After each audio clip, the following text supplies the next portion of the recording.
See if he can hop on, connecting. Yo, How you doing, bro? You alright? I'm good, man. What's going on? What's going on with you? You're driving to your own private facility? That's right. That's right. That's the perks of owning your own business in a way, I guess, right? Man's got money. So, yeah. So I was just telling people that I've been doing a basic Q&A on my DMs all day today, and I'm also putting out my new podcast. So it's the Rooster On podcast. I'll be launching tomorrow. I'm going over some questions that I got recently on some DMs and on some Facebook messages. So I'll be answering those questions there on the podcast. So for you guys that are wondering about your questions being answered, trust me, I'm going to do that on the podcast. So I might do a live in the beginning just to go over the overview of what the podcast entails. It's not just going to be about strength and conditioning. It's not just going to be about fighting. It's going to be about what I feel, what encompasses the word strong and what it really is a true definition of mine. So that's what we're going to be bringing on. We're going to bring on people that I feel define the characteristics of a strong person from inside and out. So that's the direction I want to go with the podcast. Are you going to be streaming like weekly or monthly or as and when on your new podcast? We're definitely going to do a podcast a week. I got a pretty solid group of guests coming on within the next 3 to 4 months.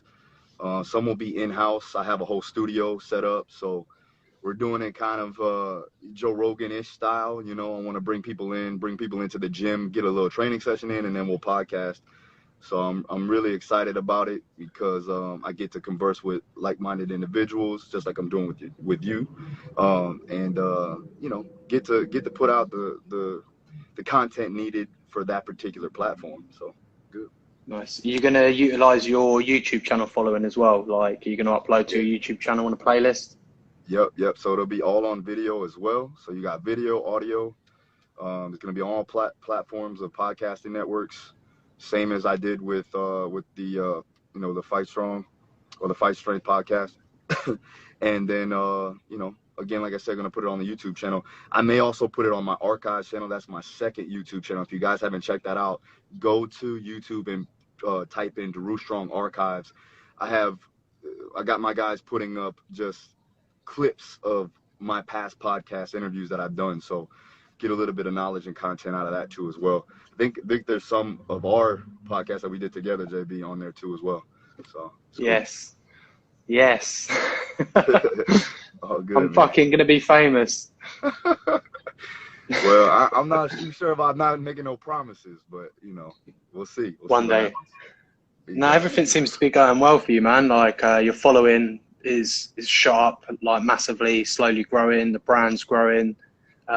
Your knowledge obviously is fucking next to. I don't even know how to describe it. Do you know what I mean? But obviously, I've met you in person and been at your seminar. And when you're back doing seminars, obviously people need to go check that out for sure because it's fucking a lot of knowledge. Well, I do have something in the works in Poland coming up, probably sometime in July, whenever this pandemic passes over. But yeah, I got something going on in Poland. I'll be in the Ukraine in September.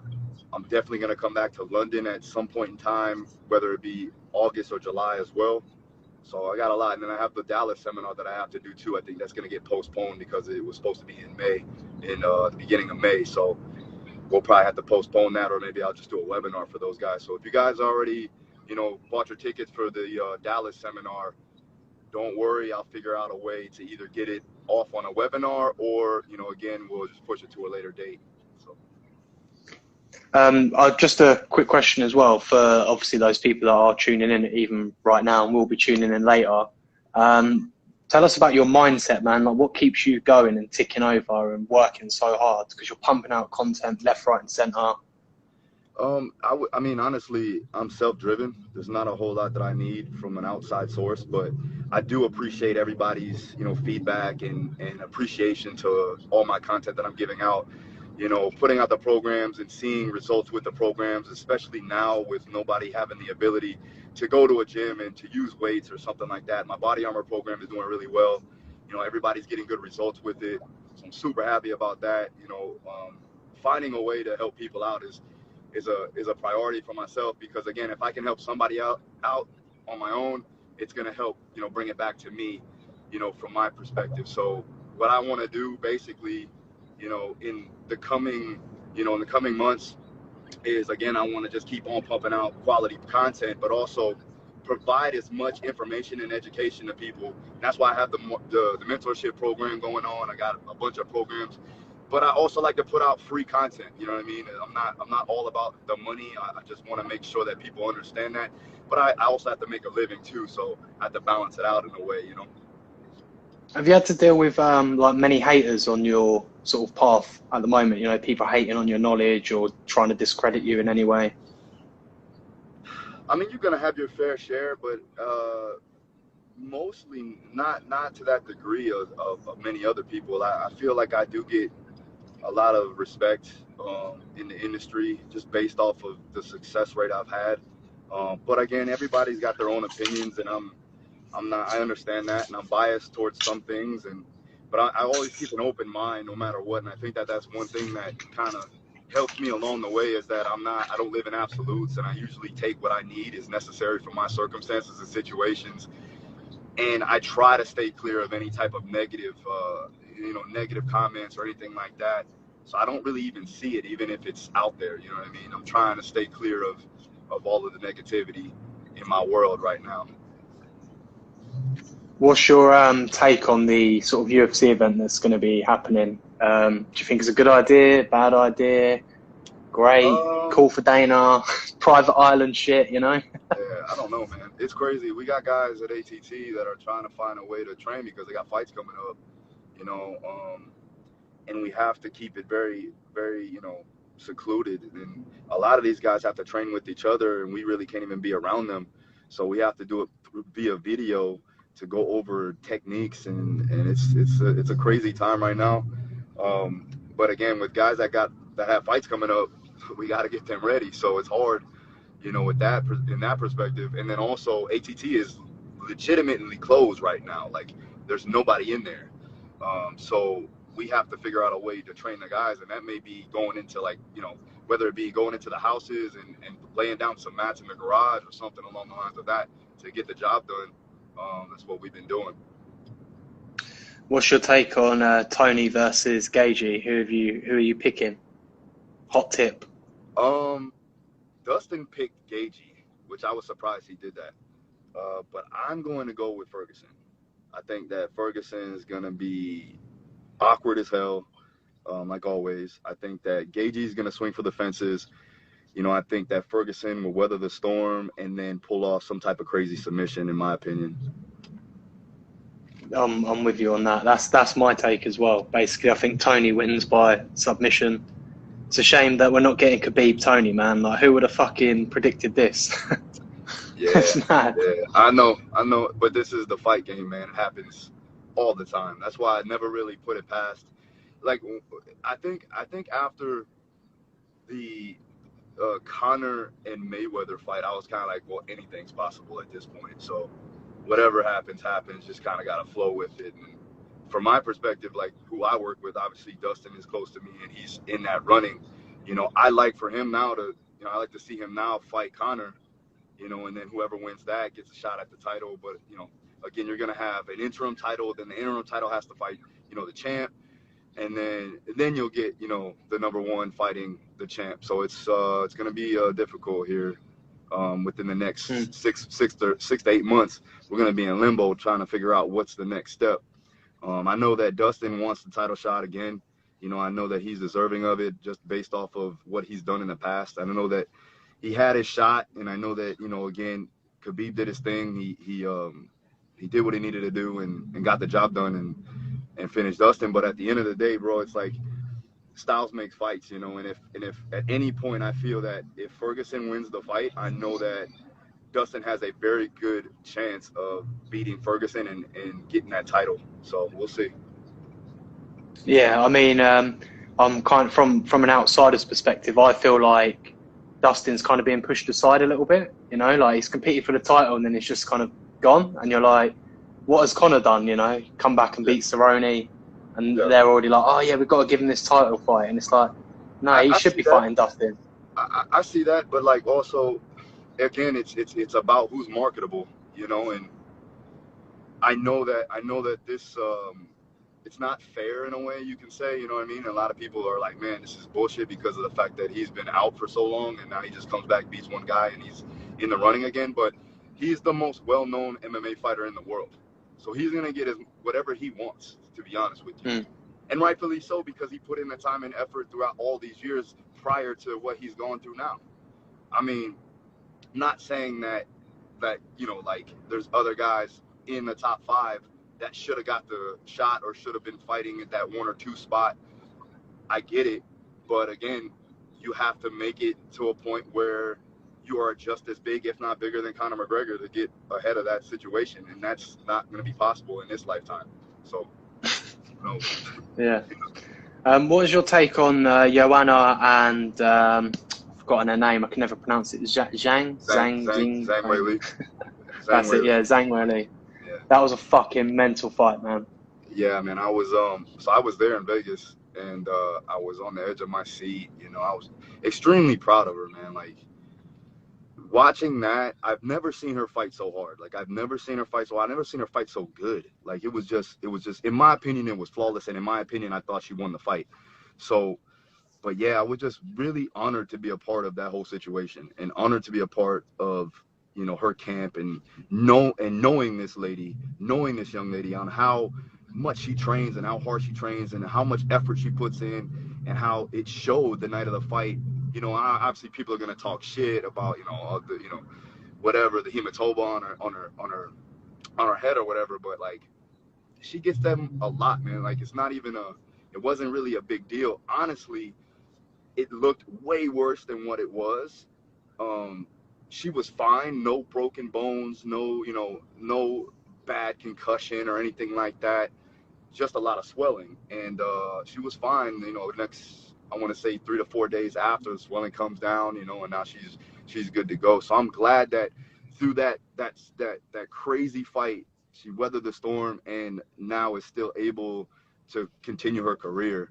And you don't see that a whole lot. So I'm extremely proud of her. I think that we need to get another shot at that. I think that we deserve that rematch. But again, I know people are gonna be like, man, she had so many chances. But I mean, when she puts on a show like that and she gives the business to one of the top strawweights in the game, then she has to be able to get that one shot back at least, you know, for the time being, you know. So, and I don't really see her, you know, I don't see her fighting for too much longer. You know what I mean? She doesn't really have to. She cemented her legacy, in my opinion, but I do like to see her get this one back, because I know that she's right there for the taking. Yeah, I mean, when I watched it, obviously, I thought Joanna won, and I think that it was close, but I think that the kind of Chinese marketing maybe took over a little bit. You know, like we're saying about unfair decisions and so on. Obviously, you know, it's a bit of a conspiracy, whatever, but she's marketable to China, which has got a lot of people. Yeah. If it's close, it's probably going to swing in that favor. Yeah, we knew that. We knew that was going to happen, you know. The thing with, and somebody said, you know, it seems like she did well, but she didn't do enough damage because she wasn't strong enough. Now, you got to remember that, like, she cuts a lot of weight. So with that being said, we always have to alter the strength and conditioning, and I only get to train her really 1 day out the week, 4 to 6 weeks out from the fight, because she's doing so much skill work and she has to condition on top of lose the weight. She doesn't have enough fuel in her body to do, you know, an extra strength and conditioning session on that day. So that's what hinders her performance, in my opinion, is the weight cut, due to the fact that we cannot do what I do with everybody else. You know, her training volume goes down drastically in the weight room as opposed to her skills training. But again, she's able to do it because she's highly skillful. She has great conditioning, and she knows how to pick her shots.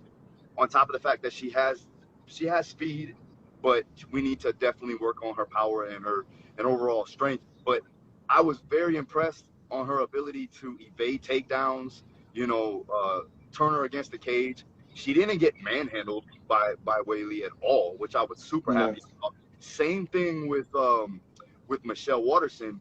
She actually took Michelle down and manhandled Michelle throughout all aspects of the game. So with that, I was highly impressed, and I was happy with that situation. And then obviously I was happy with the way she handled herself inside the cage in general. But I'm just saying, like, a lot of people, they don't know the real story. They don't know the background behind it. I mean, you can say or point fingers or whatever the case, but at the end of the day, man, you're not in the training camp with us. So I wouldn't, speculate as much as you think. Yeah. I mean, and it's not a contest on who does the most damage either. Yeah.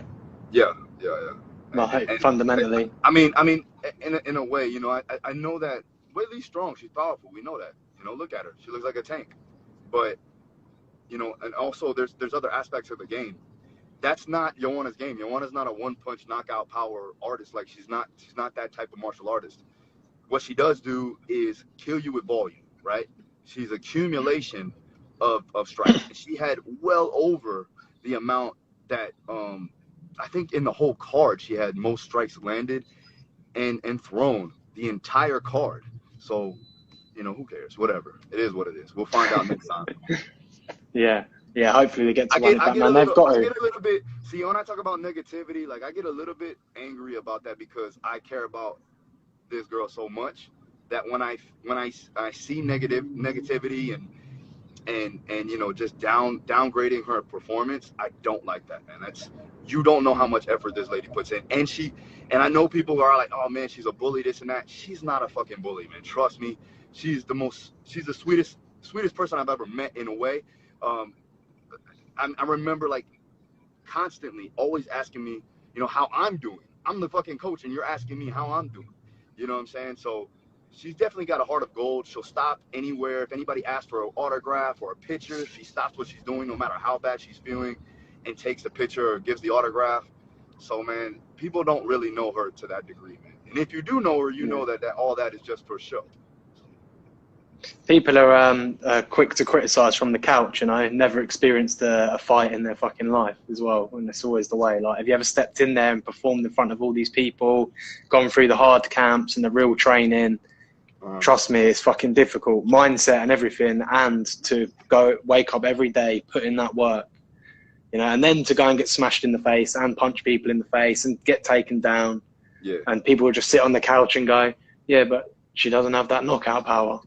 It's like, yeah, man, I guess not, man, but we make it to she's got 7 title defenses, I believe, and there's 7 championship fights, and I think 8 now because of the fact that she fought for the title again.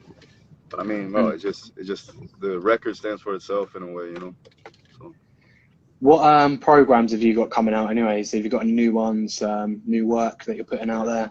Yeah, I got several. So I got Body Armor, which is the bodyweight 8-week program that everybody's liking right now. I have a collaboration with BJJ Fanatics. It's a video tutorial of my special exercises for BJJ and grappling sports. So you can find that on bjjfanatics.com. As far as like my mentorship, my online coaching mentorship, that's going strong. We got about 350 coaches on that mentorship program, where I go over all my methodologies, my protocols, my principles of training, things like that. And then, again, I opened up my other gym next to ATT down south, a little bit, obviously 90 minutes from where I'm at right now. So we're opening that up. Obviously, with the pandemic, we can't bring people in right now, but I'm slowly, bringing in a couple of athletes to train on my own, very private.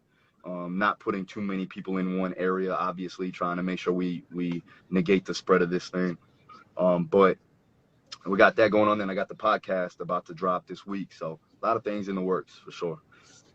Who's going to be your first guest? Can you let the cat out of the bag on that one? Yeah, obviously. Well, I'm going to do one Q&A for the first one because I want to go over the objective of the entire podcast and also, the focus of it. And then I'll do a Q&A for the first episode. The second episode, though, I'm obviously going to put on Dean Thomas. He's been one of my mentors, a coach of mine since I started with MMA. And he's making some waves right now. Obviously, he left American Top Team So wanted to get his take on it, make sure that he could, say his piece and, get his thoughts on what he's doing next, you know what I mean? And what he feels is necessary for him. So we're going to have him on next week. The following week, thinking about getting on the muscle doc, Jordan Shallow, who is arguably one of the most, he's an influential guy, but he's also very knowledgeable, and he understands how to train along with how to recover the body and get people back into sport form. So I'm very interested into talking with him, and then some other guys that you'll know if I say their names, but I'm not going to air that out just now. Keeping it secret. Yeah. How are you? I can't believe you're beating me on the beard growth, man. I'm really fucking pissed off. I had to trim it down and everything, man. Come on. The Viking. The beard is real. This doesn't. I've had a beard since I was 14 years old, man. This isn't anything new. So it's mad because I remember your beard was a lot shorter when I first ever made contact with you. I think from our first ever podcast. And then I think maybe my beard was a little bit longer than you on one of our, when we did like UFC predictions and shit. Really? Probably not. I'm making it up. I think so. I cut it one time because I had some skin irritation. So I had to cut it. My wife was like, "You got to shave it off." And I was like, and I did. And I hated her for it for like 2 weeks. I was like, this fucking sucks. And like my face, I was not used to it. So I finally had it. I think that was in the growing back stages when we did that show. So that's the only I'll give you one more question and I'll let you go. Right? How do you? Because obviously you're so busy. How does that affect your family life? Are they really supportive, or is no problems? You know. Yeah, my wife is super supportive. My kids understand what I'm doing. They understand that I need to work to pretty much provide for everything right now. My wife isn't working, obviously. So the stuff that I do online, the stuff that I'm doing in the gym, obviously it's helping us stay afloat. We're doing our thing. We're not surviving, we're thriving, which is very good. That's what I want to always seek to do. So with that being said, yes, they understand it. And I give them my time too as well. Like today is Wednesday. I'm usually here all day. I'm only going to train for about an hour and then go back and visit with them and, spend some time with them throughout the entire day.